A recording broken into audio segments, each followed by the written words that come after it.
Hater, Salsa Legends and Masters Academy. I'm in Paris with my friend, who also happens to be an excellent singer, and he speaks English, and he speaks French, and he speaks Spanish. But we're coming to you today speaking English. Behind me is the river The Seine, Seine. the Seine. Seine. My friend Jean Paul Tamayo is from Colombia, but he has family here in Paris, so he travels all over the world actually. He's a very talented singer. He also does some other stuff. Thank you for taking the time to talk to us here so people can learn a little bit about you. And you have a new recording that's happening soon. But before we talk about that, let's talk about how you got into salsa. Well, professionally speaking, it was like just some friends heard me singing while I was dancing in a club here in Paris. That was way back 2002. And they told me like, yeah, you should sing, man. You should sing in a band. This other friend has a band. How old were you then? I was 24. Yeah, 24 years How old. old are you now? I'm 37. Okay, so 13. I look younger. I know. But I'm 37, yeah. So yeah, it was a late beginning. Still, I have the culture, of course. I have been listening to salsa and Latin music since I was a child, since I was born actually, because my family is from Colombia.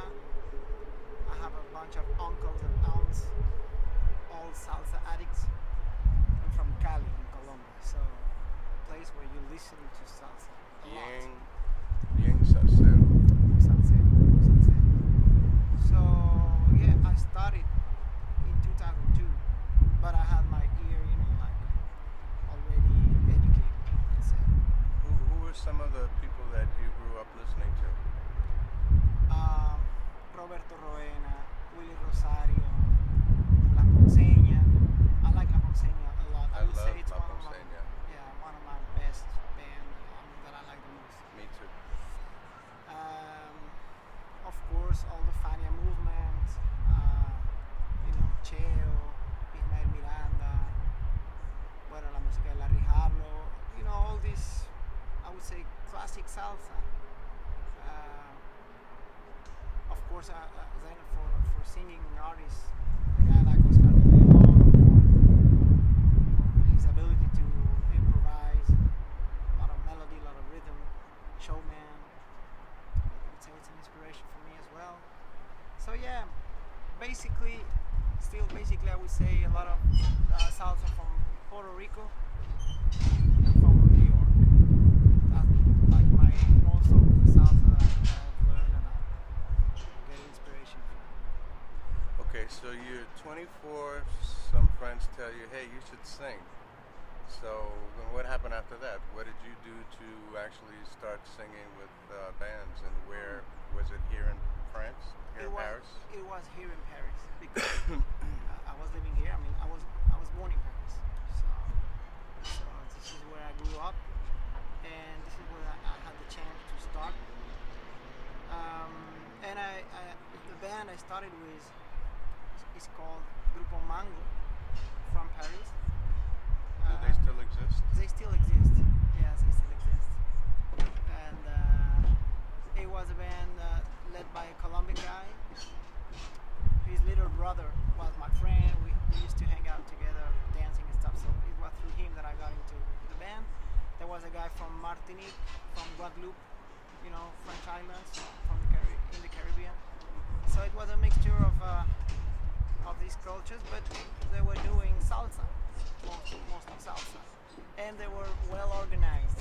I mean, by the time I started, like 1 month after I started, I was in an audience in front of an audience of 300 people here in Paris, and 6 months later, it was in the south of France, and there were like 3,000 people. So for me, it was cool because I was starting learning fast, and really quickly. So, and we happened to traveled in France, in neighbor countries. We also went in an island in front of Canada. It's called Saint Pierre et Miquelon. It's a French island. So we went there, we traveled, and for me it was a huge experience. And that lasted for 6 years With Mango? with Mango. But then already like 3-4 years after starting, I had some calls from other bands, to hey, we would like you to sing with us for one concert, for a tour. I started going to Switzerland, to England, and yeah, I was starting to sing like, wow, this is going like good. so so yeah, that's how it all started. Now, you and I have spoken before. We hung out in New York once, and you told me about another line of work you were in. What kind of work were you doing? By the time we met, I was working in the fashion business. But before, I have worked in many other things too.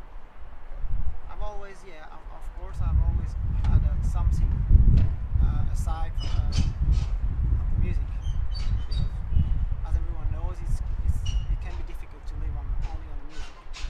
Also, I had studied, I had degrees, and yeah, I had never planned to do music when I was younger.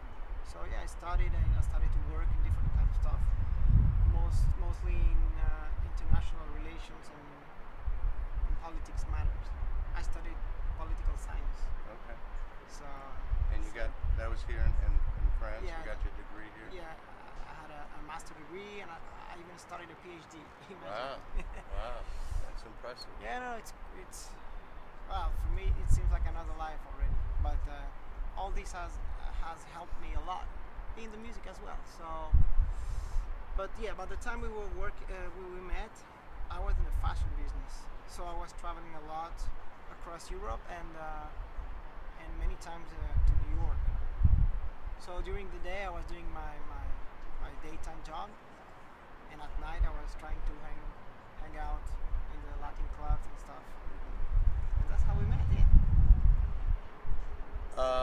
We met through George Delgado in New York. You were there one time, and he introduced us. We were at, was it at BB King? It was at BB King. BB King, and my band was playing, and George says, hey, you should let this guy sing. And I'm like, who's this guy? And George says, trust me, you should let him sing. So I trust George, and Jean-Paul sat in with the band, and I was like, holy S-H-I-T, this guy can sing. He sings very well. Today is June 28th, 2015. But I might not put this video out right away because one of the things we're going to talk about is his new upcoming CD. So I'm thinking it might be wiser for me to release this video closer to the time when his project is ready to be released. So you can just click on a link somewhere below this video, or maybe it'll be on the side. We don't know yet. The link will be somewhere, but you'll click on it and it'll take you to a sample of his music. So let's go back 6 years. You were with Mongo. Then what happened after that? The first, I would say, professional band and international band that then called me and I started to work with was Alfredo Cutufla. He's a Venezuelan guy. He's been in Europe for like more than 30 years. He was in Venezuela performing with Sexteto Juventud and playing Espiritualmente, all this stuff. Espiritualmente yo te cantaré. Maybe you know it. And yeah, he called me. He had his band, a big band, charanga band, with violins and trombones. And I was, wow, for me it was like, wow, it was a big opportunity, and he invited me on a tour. We went to Holland, France also. We had 2 gigs at the New Morning in Paris, which is a really nice venue. And that was for me, the start of some big bands calling me and touring and learning from great musicians. How long were you with that particular band? Like 2 years, something like 2 years. Yeah. And Orlando Watusi was singing there as well. I know Orlando since 1976. Woo. Since I met him in Venezuela. The very first time I went out there with Larry Harlow. Imagine that. Yeah, Orlando's a good friend. For me, it was a big singer. First time I was like next to a big singer, so I was really happy for that. So after the 2 years with And then I started to work with a friend who lives here in Paris. He's a Colombian percussionist. He's called Jim Lopez. He's from Buenaventura. He has settled down in Paris like more than 10 years ago. By that time, he was playing with Yuri Buenaventura. He came from Colombia and he stayed in Paris. Is Yuri here or is he in? He's a bit back and forth. As far as I know, yeah, he's back and forth. Yeah. I sent him a message, but he never responded. But anyway, what are you gonna do? I'm here with you, even better. So go ahead. So with Jim Lopez, he had reactivated a project that he has back in Colombia called La Nueva Edición. It was a lot of salsa, but also there was a rapper and some traditional music as well. But yeah, nice project, big project, 3 singers, 1 rapper, and we made some nice festivals. We worked together for 3 years, 3 or 4 years, playing a lot in Paris, in France. We went to Tempo Latino, Big Sac, and many others. Yeah, Nice experience. Orlando, Poleo mentioned to me that he's doing Tempo Latino. This year he's doing it. Yes. Yeah, great. It's a great festival. Yeah.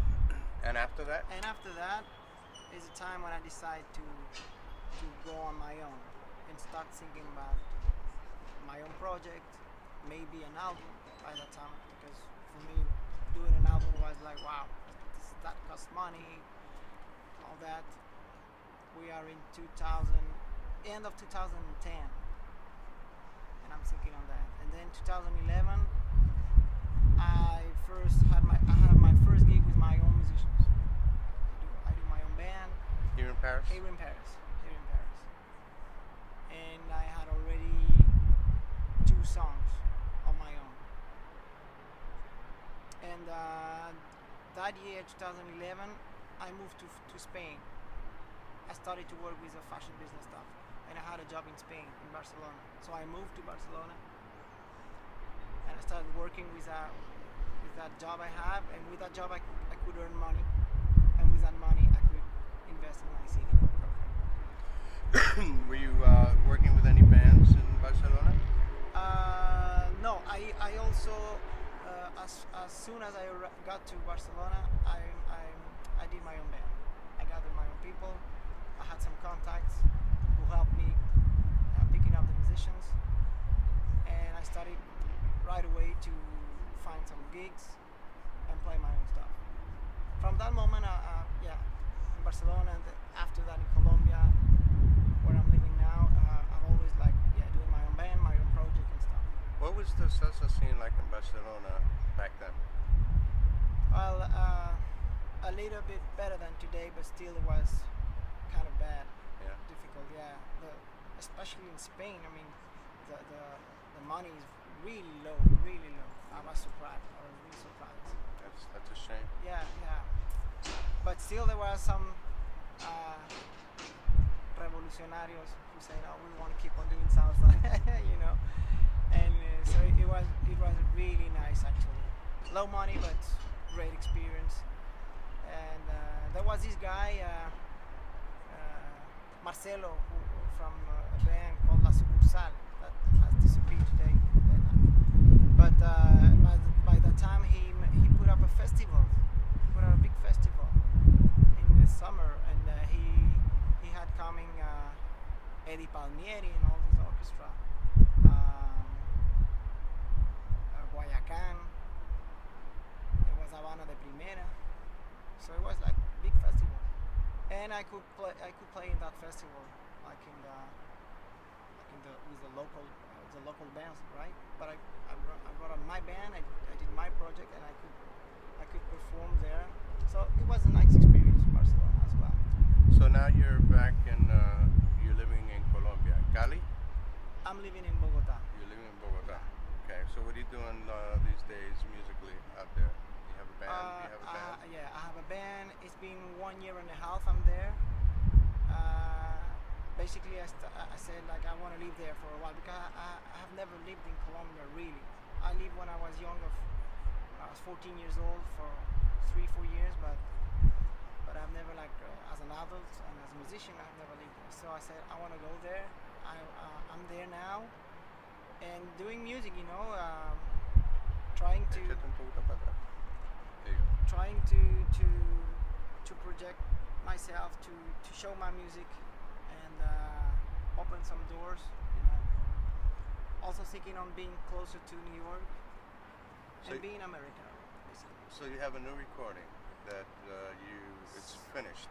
It's finished, and it's a recording I started in Spain. Imagine, I started that recording in 2012. So it's a whole CD. How many It's tunes? a 10-track CD. 10 tracks. There's 9 original songs and one version cover of a song from Venezuela called La Música from Grupo Mango from Venezuela, the original one. Okay. But 10 arrangements, 10 new arrangements. The compositions yours for the most part? Any of them? No, 3 of them. 3 of them are mine. Then a friend gave me another friend, and we put together 10 songs and made the arrangements with 2 or 3 guys. 6 years later, you're ready to start, to put it out. 2012, 3 years later. Oh no, I thought you said 2009. No, 2012. My bad, okay. 2012, yeah. Okay. And 3 years later, yeah, I'm finally, after a lot of situation and stuff, but now I'm ready to Okay, good. promote. So as I mentioned earlier, there's going to be a link somewhere, maybe down there, maybe there. You'll see it. So you can check out some of the cuts on his new CD. And when do you anticipate that's going to be? I think late August it's okay. Late August, okay. Very cool. Jean-Paul, thank you for taking the time to educate the people about who you are and what you've done, and now they have an opportunity to hear your new production. I love the way you sing. I'm a fan. Thank you. And hopefully you'll be in New York. Maybe we'll put a band together for you. Hopefully that would be ideal. That would be ideal. But if that doesn't work out, then maybe we can get you some gigs with this little-known band called Pete Nader and Associates in New York. It's a very good band. Oh It's, man, thank you for this opportunity and for giving me some of your time here in Paris. My pleasure. It's been a pleasure to hang out here with you, to show you a little bit of my city, because it's my city too. So I'm really happy talking to your audience, and here we are. Salsa Legends and Masters Academy.